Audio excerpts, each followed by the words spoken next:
The question landed in the dead silent lobby of Wellington Tower with the force of a thrown stone.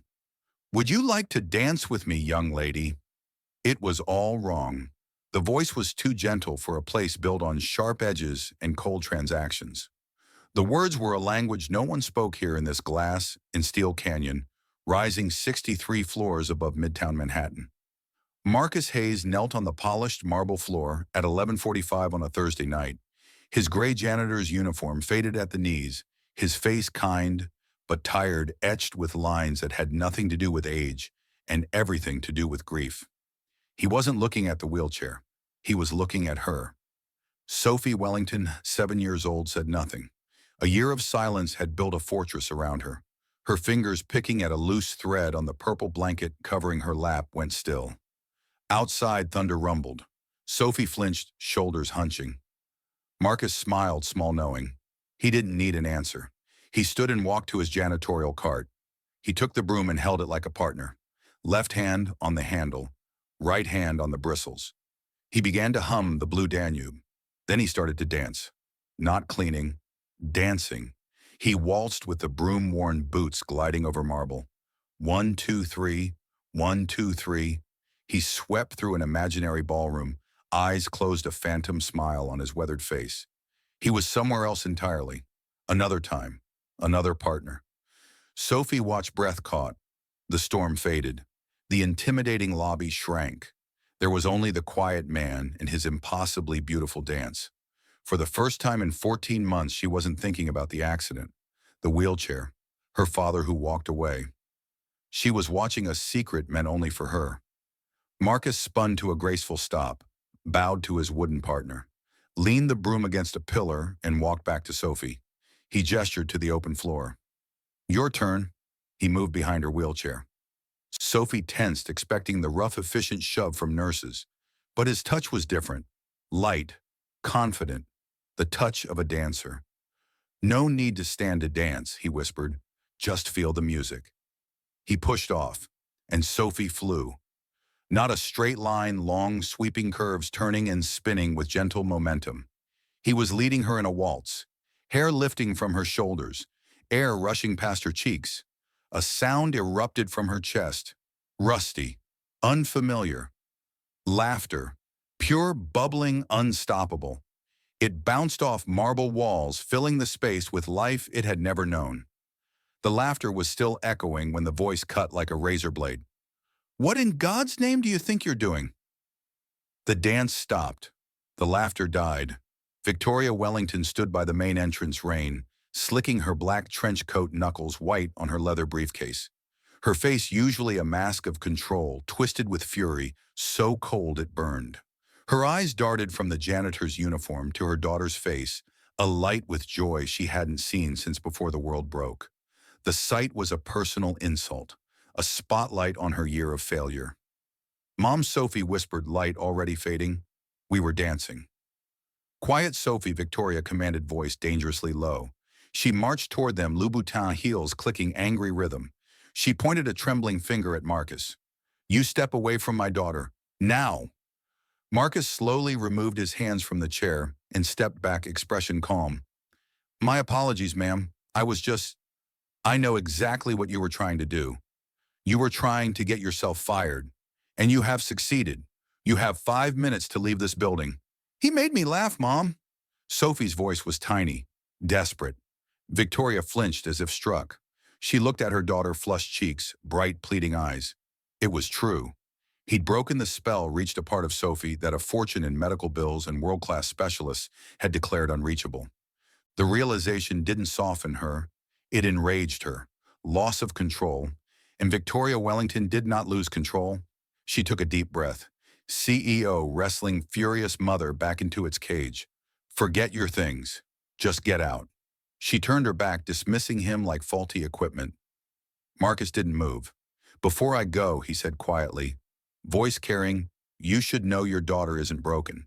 She's just waiting for someone to ask her to dance. Victoria froze. The simple truth hung in the air. She didn't want to hear it. Didn't want him to be right. She turned slowly, face a battleground. Anger threaded with desperate, terrifying hope.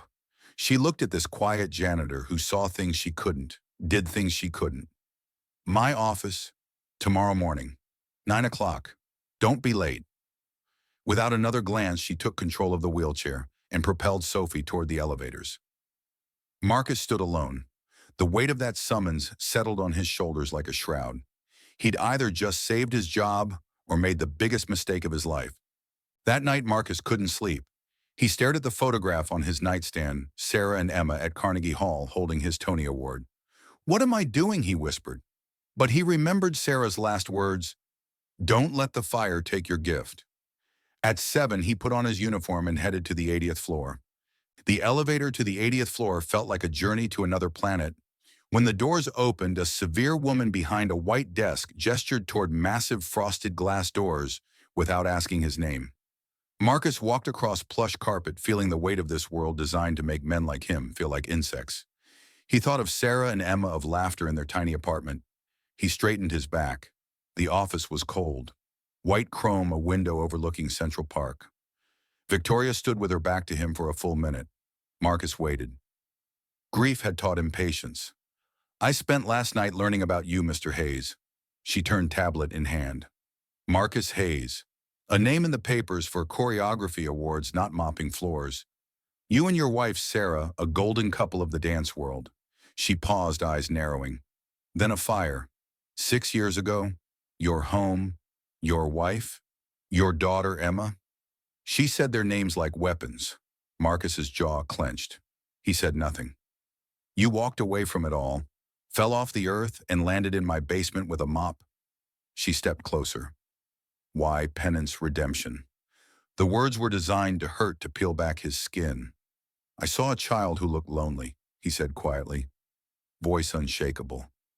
"The same way I was lonely, nothing more." Victoria's eyes flashed with frustration. She couldn't get a rise out of him. She changed tactics. "Yesterday, you made my daughter laugh. First time since her father decided a child in a wheelchair was bad for his brand and walked out. The admission was quick, bitter, locked away.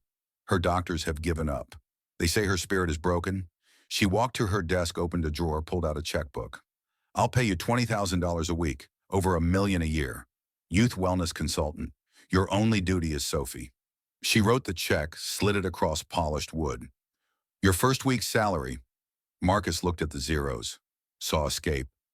Then looked at Victoria's face, a woman so used to buying solutions, she'd forgotten how to feel them. He shook his head. "No." Victoria's hand twitched. "I'm sorry, I can't take your money." Flash of anger. "Negotiate fine. 30,000, 40. Everyone has a price. Friendship can't be bought with money, Ms. Wellington." The words hung in air-conditioned silence. Victoria stared, baffled. She could understand greed, ambition. Not this. What is this moral high ground? "No, ma'am." He stepped closer. "Simple truth. You can't hire a friend. Can't put a price on trust." He looked her in the eye. "Your money and doctors are trying to fix Sophie's legs. But Sophie's not a problem. She's a person. Her heart needs fixing first." He drew himself up. "I won't be her consultant, won't take your money, but I'll keep my janitor job. And if you let me, I'll be her friend. Teach her to dance. For free." He turned to leave, check still on the desk. His hand was on the doorknob when her voice cut through silence. "Hayes." He stopped. "Her physical therapy. 4 o'clock. Wellness Center, 3rd floor. I expect you there." Not a request. The only way she knew to say please. Marcus smiled privately and walked out, leaving the check and the powerful woman in profound confusion. The wellness center smelled of good intentions and quiet failure. Marcus walked in at 4 sharp. Victoria stood stiffly in a corner. Dr. Helen Martinez was helping Sophie onto a therapy table. "Mr. Hayes will observe," Victoria stated. Dr. Martinez gave a tight nod, glancing at his janitor uniform with confusion. "All right, Sophie. Usual passive stretches?" For 15 minutes, Marcus watched. Dr. Martinez was gentle, competent, but talking to Sophie's legs, not Sophie. Moving limbs through robotic motions, clinical commentary, hamstring stretch. Feel that, honey. Sophie stared at ceiling tiles. Face blank, body limp. A doll being manipulated. The monitor showed a flat line. This wasn't therapy, it was ritual defeat. Marcus felt familiar ache. He remembered Sarah's words. A body can't heal where the spirit doesn't want to live. He cleared his throat. Excuse me, Dr. May. I try something? Dr. Martinez glanced at Victoria, who nodded. The doctor stepped back skeptical. Marcus knelt beside the table face level with Sophie's. Hey there, dancer. Sophie's vacant eyes shifted. A tiny spark. Let's forget this room. We're on a sunny beach. Feel the warm sand. He took her hand, thumb rubbing gently. Let's dip our fingers in the ocean. Make little waves. He hummed their waltz.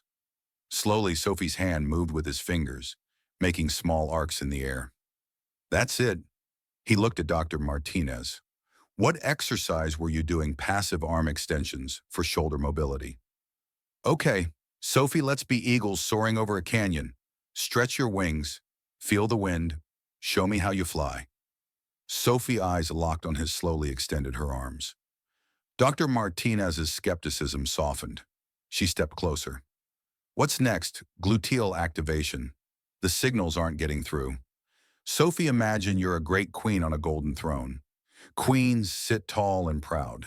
Squeeze everything like you're holding the world together. The queen squeeze. Sophie giggled, small, delightful. She shifted, subtle tightening.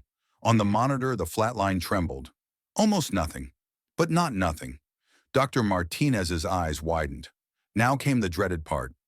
Leg lifts, always ended in frustration and tears. We try to get her to lift her leg even a centimeter. Never worked, Dr. Martinez said quietly. Marcus leaned close. Okay, kid. Big finale. We're not lifting a leg. We're doing a kick. Giant Broadway kick. He grabbed a rolled towel, placed it on Sophie's thigh. This is the villain. You kick him across the stage. Real mean guy. Sophie's eyes danced. She was in the story. Get ready, doctor. His voice dropped to stage whisper. Music's getting louder. Drums rolling. Boom, boom, boom. Audience on their feet. Spotlight on you. Wait for the cymbal crash. Wait. Kick, Sophie cried out with pure effort, face screwed up, entire body straining. Mind not on muscle, but on kicking that villain off stage. The monitor line leaped. Jagged, beautiful, impossible spike of green. Dr. Martinez gasped so loud it echoed. Hand flew to chest. Oh my God, Victoria stepped forward involuntarily, hand covering mouth, eyes wide. Do it again, Dr. Martinez breathed, trembling. You heard her, Sophie. Villain's back. Tougher this time. Everything you've got. Kick, Sophie yelled. Line spiked higher. Tears streamed down Dr. Martinez's face. She rushed to the table, looking at Sophie's leg monitor, Marcus. Looking at him like a magician. How she whispered, professionalism shattered. How are you doing this? Marcus smiled, eyes misty. She's not trying to fire a neuron. She's trying to dance. Sophie pushed up on elbows, face glowing with sweat and fierce pride. She looked at her mother, then Marcus. I kicked him. I kicked the villain. Yeah, you did, kid, Marcus said, voice thick. He squeezed her shoulder. You brought the house down. Over following weeks, the therapy room transformed. Dr. Martinez asked Marcus to lead. Stomp grapes, he'd tell Sophie. Be a queen. Fly like eagles. Each tiny movement, trembling foot, straightened spine was a victory. The breakthrough came on a Tuesday, week 7. Marcus massaged Sophie's feet, therapy she hated. Close your eyes, we're at the beach. Dipping toes in cold ocean. Ready? He wiggled her big toe. Brrr! Sophie gasped, sharp, sudden. Eyes flew open, shocked. What is it, honey? Victoria rushed over. Sophie stared at her foot, disbelieving. I felt that. Your hand. I felt you touch my toe. The room went still. Dr. Martinez froze, pen hovering. Victoria covered her mouth, sob caught. Marcus's heart hammered. This one, he whispered, wiggling the next toe. Sophie let out a shaky, laughing sob. Yes, that one too. It tickles. Victoria collapsed into a chair, strength gone. She cried, not quiet tears. Huge, racking sobs of relief from a place so deep she'd forgotten it existed. Sophie cried too. Pure joy. Marcus knelt there, holding Sophie's foot, vision blurred. He felt Sarah's presence, warm hand on shoulder, whispering, See, this is why we dance. That night, Victoria told, not asked. We're celebrating. Somewhere real. You pick. An hour later, Gino's Pizzeria, Brooklyn. Checkered tablecloths, jukebox, garlic, and oregano in the air. Marcus and Sarah's old place. Sophie, giddy between them, spun the Parmesan dispenser. Victoria watched families laughing simple joy. Tourist in the land of normal. Pizza arrived. Sophie ate with gusto. Between bites, Victoria talked. Not as CEO, as mom. Richard left when Sophie needed him most, she said quietly. Sophie kept asking when Daddy was coming home. I didn't know how to tell her he wasn't. Marcus listened, understanding. So you built walls to protect her, yourself. I built an empire, she corrected. Walls, he repeated gently. I know. I built them too. He looked at Sophie, stretching cheese. After Sarah and Emma, I locked myself away. Couldn't listen to music, go to our old neighborhood. Couldn't stand seeing families laugh, felt like they'd stolen something. He sighed. I wasn't living. I was a ghost 6 years. Mopping was rhythmic, mindless, safe. What changed, she whispered. He looked at Sophie. She did. Saw her in that lobby alone. Reminded me of Emma. Not how she looked, how she felt. Little bird with broken wing. I had to try. See if I could remember how to fix things. Voice cracked. Sarah said I could fix anything, but I couldn't fix the fire. He looked at his hands. Helping Sophie feels like I'm finally honoring them. Using the love they gave instead of burying it. Victoria reached across the table. Didn't hesitate. Put her hand over his. Rough, calloused, but warm. The warmest, most real thing she'd felt in years. Thank you, Marcus. He laced fingers with hers. Thank you, Victoria. Miles away, Daniel Corbett leaned back in his leather chair, smiling. On his desk, a glossy black folder from his private investigator. Inside, pictures of Marcus in a bar, grief-stricken. Police report from a shouting match. And a grainy photo of Marcus, Victoria, Sophie at Gino's. Victoria's hand covering Marcus's. Perfect. Look at this. The powerful CEO with the unstable janitor in some working-class dive. He picked up his phone, dialed his board contact. Stephen Daniel Corbett. Something's come up regarding Victoria's leadership. Significant liability risk, serious judgment question. Sending a file now. Illuminating. He hung up, triumphant gleam in eye. Looked at the photo. Checkmate Victoria. Sipped expensive scotch. Next morning, 7 o'clock. Victoria's chief of staff burst in pale. Problem. Corbett called emergency board meeting. Tomorrow, 9 a.m. She handed Victoria the iPad. Subject: urgent motion to suspend. CEO: high-risk personal associations. Endangering Omnicorp merger. Victoria's face drained. That night, Sophie asleep, Victoria called Marcus to her office. Legal team had obtained Corbett's dossier copy. Black folder on the desk. They're going to destroy you, Victoria said flatly. Use you to destroy me. Marcus opened it. Pictures from the bar, grief-bloated face. Police report. Gino's photo, hands clasped, framed, sordid. They'd twisted his pain into a weapon. Guilt washed over him. He'd brought this into their lives, would ruin them. I'll fix this, he said hollowly, standing. Leave tonight. Write confession. Say I manipulated you, was after money. Be their villain. They'll leave you and Sophie alone. Victoria looked up. Not fear in her eyes, blazing fury. No, she said, low and dangerous. She stood, walked around desk until directly in front of him. Absolutely not. Hear me. But Victoria, your company reputation, my reputation. Sharp, bitter laugh. For years, ruthless ice queen who valued profits over people. I hated that woman. You, Marcus, you and Sophie saved me from her. I'm not going back. She gripped his arms, fingers digging into worn shirt. You taught my daughter not to be afraid of falling. Stood by her, promised you wouldn't let go. You're not allowed to run now. We're not running. Eyes burned with fierce loyalty. This was real Victoria. Not CEO, fighter, mother. Woman who'd found something worth more than empire. They want to fight. Want to talk about my fitness? She smiled, sharp, dangerous. Okay, let's give them something to talk about. He looked down at this incredible woman willing to risk everything. He thought he was saving her. Truth, they were saving each other. Okay, what's the plan? Tomorrow we walk into that boardroom together, she said, grip softening. And we dance. The boardroom was a lion's den. 10 board members around mahogany table, faces grim. Corbett by a screen, smug and confident. Marcus walked in beside Victoria in a suit that felt like a costume. But he stood tall, here as her friend. They sat. Corbett began. Thank you for coming. As we approach the Omnicorp merger finish line, I've become aware of significant risk to this company. Risk from our CEO's compromised judgment. He clicked. Photo flashed Marcus in dark bar, unshaven, haunted. Marcus Hayes, night janitor. Miss Wellington granted this man unprecedented access to her family and professional life. But who is he? Click. Police report. Public disturbance, erratic behavior, highlighted red.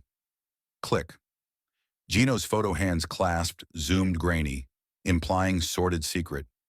Man with documented emotional instability. After personal tragedy, clearly unable to cope. This is our CEO's closest confidant.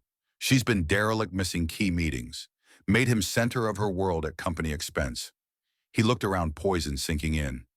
Can we entrust a $10 billion merger to a leader with such compromised judgment? I propose immediate vote, install interim CEO with clear head through this vulnerable period. Room deathly quiet. Board shifted uncomfortably. Corbett had played perfectly, risk, liability, impropriety. Corporate anxiety's holy trinity. Victoria let silence stretch, then rose slowly. Calm, deliberate. Didn't look at screen. Looked at those who held her career. Mr. Corbett's right about one thing. My judgment was compromised. Murmur. Corbett's smile widened. For 13 months, I judged my daughter's life by flatline on medical monitor. Judged my own by rising stock price. Believed strength was absence of emotion. Control equaled love. Breath. I was wrong. She turned to Corbett. He saw not cornered executive, but fundamentally underestimated woman. You show them a grieving man in a bar. Call him unstable. I call him a father who lost everything and kept breathing. That's not weakness, Daniel. Strength you can't comprehend. You show police report of man yelling in street. Call him erratic. I call him husband, so full of love. For dead wife he couldn't bear her name erased. You see liability. I see heart that refused to stop loving. Voice grew stronger, passionate, electrifying. You show them me holding his hand. Painted, sordid. Want to know what it was, gratitude. Me holding the hand of the man giving my daughter back piece by piece when the rest of the world, myself included, had given up. She turned to Board. Want to talk about my judgment, never been clearer. This company's greatest asset isn't Omnicorp. It's our ability to create, innovate, make positive impact. That's our real legacy. She pressed console button. Screen went black. So I'm making a judgment call. Wellington Foundation repurposed, dedicating resources to building Rhythm and Light Center, state-of-the-art facility for children with disabilities, where healing's found through art and connection. Stunned silence. And yes, looking straight at Corbett, defiant fire, I'm appointing Mr. Marcus Hayes, Executive Director. Before Corbett could respond, massive doors swung open. Every head turned. Marcus stood in doorway, met Victoria's gaze. Single, almost imperceptible nod. Then stepped aside. Sophie walked in, not in chair, not in braces. 7-year-old in yellow dress and white sneakers, walking on her own 2 feet. Collective, sharp intake of breath. Board members half rose, faces utterly shocked. Corbett's jaw went slack, face drained. Entire argument dismantled by 7-year-old in yellow dress. Sophie didn't look at them. Eyes fixed on mother. Walked the long room's length. Small shoes making soft rhythm on carpet. 30 feet, longest walk of her life. Reached Victoria. Wrapped arms around waist. Hugged tight. Victoria buried face in daughter's hair. Single perfect tear down cheek. Looked up, met Marcus's eyes. He smiled, all love and pride. Victoria squeezed Sophie's shoulder. Stood full height. Queen reclaiming throne. Faced stunned Board. This voice thick with emotion, no longer weakness, but greatest strength, is my judgment. This is my leadership. This is the real return on investment. Silence. Then oldest board member man who'd challenged Victoria on dozens of deals pushed chair back, began to applaud, slow, deliberate. Another joined, another. Within seconds, entire room on feet, boardroom filled with thunderous ovation, not for CEO, for mother, for miracle, for quiet man who made it possible. Daniel Corbett, hollowed by ambition, packed briefcase with trembling hands. Coup dismantled not by counterattack but by simple truth of little girl walking. He didn't look at anyone. Couldn't. Board member he'd lobbied leaned over, whispered should have aimed for the heart Corbett, went for the title and missed. Without word, he walked out. Career at Wellington effectively over. 2 weeks later, construction site of Rhythm and Light Center. Victoria Marcus Sophie reviewing blueprints. Expensive sports car purred to stop. Victoria froze. Recognized it. Cold dread crept up spine. Man emerged. Handsome tan clothes whispering wealth. Ridiculously large bouquet of white lilies. Charming smile that once captured, then shattered her heart. Richard, ex-husband. Sophie's father. Inside, Marcus watched through glass doors. Saw car man flowers. Victoria's stiffening posture. Man who looked like he owned the world fit Victoria's old life. He looked at his calloused hands, then Richard's polished shoes. Felt like janitor again. Imposter. Placeholder. Stepped back into hallway shadows, heart heavy. Outside, Richard smiled. Victoria. Saw you on news. What you've built incredible. What are you doing here, Richard? Voice ice. Celebrate, of course. Knelt extending flowers to Sophie in doorway. See my little girl. Heard you were walking, sweetie. Daddy's so proud. Word daddy hung foreign coin, no right to spend. Sophie looked at Flower's mother's stony face. Didn't move. Why are you here? Richard stood. Charm failing. Switched to manipulative sincerity. Look, Victoria, I made a terrible mistake. Was a coward, I know. But seeing Sophie this, I want to be part of her life. Don't I have a right to know my daughter? Doesn't she deserve a father? She has a father. Quiet, deadly. Richard's eyes narrowed. Dropped pretense. All right. My PR team thinks this is huge opportunity. Father reunited with miraculously healed daughter. Powerful redemption story. Wonders for my image, especially with the IPO. Not love, not remorse. Business transaction. Victoria felt rage so pure it clarified. Let me tell you a story, Richard. Year ago, Sophie had fever of 104. Delirious crying for you. I called, left 3 voicemails, texted. You were on yacht in Monaco. Didn't call back for a week. So don't dare stand here on her triumph day talking about being a father. Richard stepped back shocked. That's not fair. Fair, bitter laugh. Fair was the janitor who knelt on cold marble and asked my silent daughter to dance. Fair was the man who held her hand when she couldn't sit up, told her she was a queen. Fair was the man who taught her falling wasn't failing. Voice rose. You ran from the battle, Richard. Don't get to plant flag on Victory Hill. Get out before I call security. Defeated Richard thrust bouquet into volunteer's arms. Retreated to car. Sped away from life he'd discarded. Shaking Victoria found Marcus. Small empty dance room. Quietly wiping mirrors. Rhythmic, mindless. Hiding an old job. Marcus, she said softly. He didn't turn. He's her father, Victoria. No, sperm donor. Difference? He looks like he belongs. In this world. With you. He turned, old grief in eyes, insecurity they'd vanquished. I'm a janitor who got lucky, that's all. Don't belong in your life. Not when a man like him can walk back in. World will always see me as Project U as patron. Final ghost. Deepest one. Fear he was temporary fix. Chapter about to end. Victoria grabbed his hands, stilling their motion. Forced him to look. These hands. Held my daughter when terrified. Taught her to be strong. His hands signed a check, walked away. Don't ever compare yourself to him. Tears welled. Love and frustration. Don't you get it?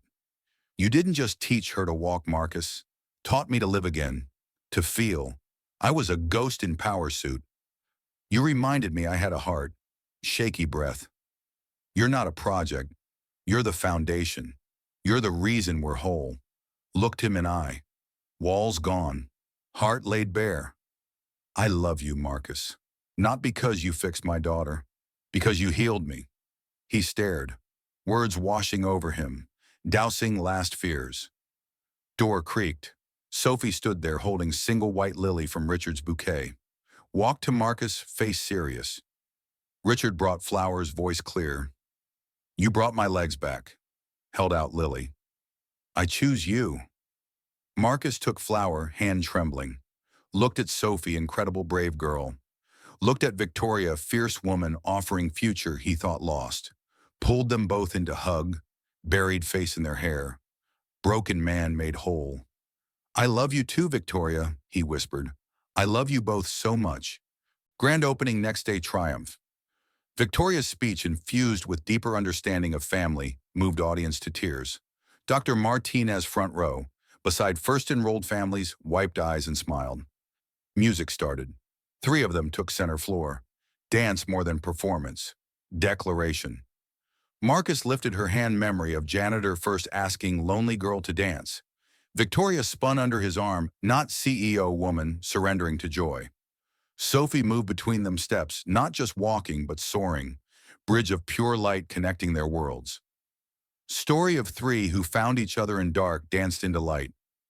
Last notes faded. Crowd rose. Marcus leaned to Victoria, Sophie's hand tight between them. So, about that disco ball. Thinking fog machine might be nice too. Victoria laughed, sounds so full of love it filled entire center. Don't push your luck, Hayes. Standing on toes before everyone, she kissed him. From back of room felt as though 2 other dancers, woman and girl, smiled down. Hearts finally at peace. Light shining brighter than ever, scattered into 1,000 rainbows by slowly turning disco ball. 6 months had passed since that first waltz in empty lobby. Rhythm and Light Center now served over 200 children. Not one family charged a single dollar. On main studio wall beneath disco ball hung a photograph, Marcus, Victoria, Sophie, on opening night, dancing. Below it a plaque for Sarah and Emma, who taught us that love never stops moving.